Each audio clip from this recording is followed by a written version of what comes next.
Premier Annastacia Palaszczuk is asking Queenslanders to dig deep and donate to flood-affected families, announcing the state government will start the Queensland flood appeal with $2.1 million. Key points: close to 27,000 hardship grant applications have already been made. Close to 27,000 hardship grant applications have already been made. Suncorp Insurance says 15,000 claims have been made in Queensland.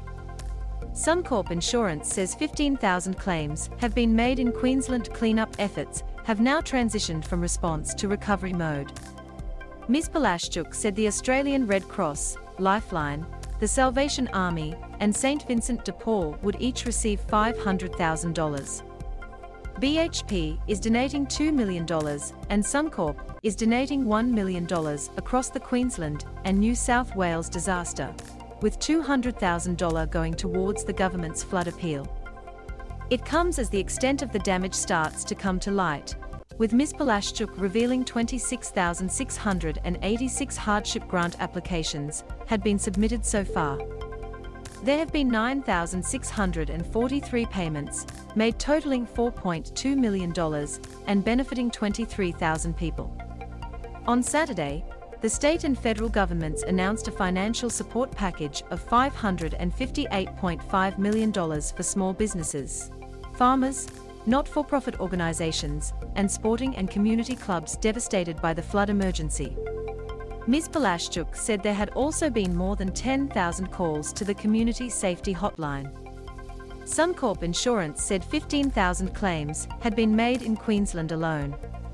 She said the 5 most affected suburbs were Rocklea, Deagon, Brighton, Windsor and the Gap. Logan Mayor Darren Power said 90 homes were lost in his region and 50 businesses inundated. Logan dodged a bullet. Had it not stopped raining on Sunday night, it would have been a lot worse, he said. More wild weather forecast.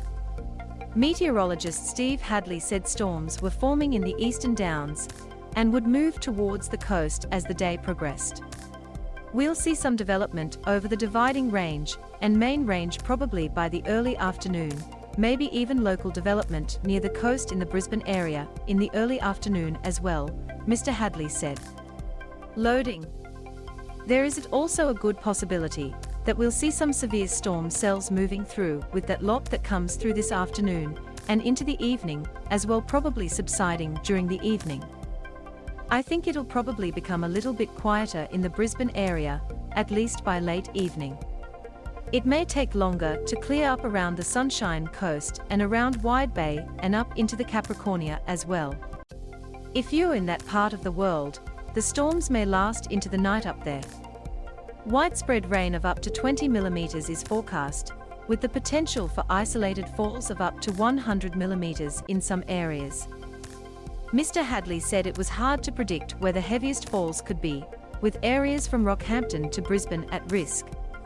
Police Commissioner Katarina Carroll is urging people to be careful on the roads this afternoon. It is still quite saturated, she said. We will expect flash flooding, so please be patient. Please keep off flooded waters. Flood-hit areas in recovery phase. Authorities said the disaster response had moved into the recovery phase. The Mud Army 2.0 has been stood down after Saturday's major effort. The Defence Force will take over on Monday, with 135 personnel already assisting across Ipswich, the Lockyer Valley, Gympie and Brisbane. There are cleanup efforts happening in some areas of the Redlands and Moreton Bay today. Some communities in Gympie are still isolated, but they are being looked after and the roads to those communities are expected to open on Monday. There are 140 people left in evacuation centres. Ms. Palaszczuk said only 3,000 people were still without power. So that has been a huge mammoth effort as well, she said.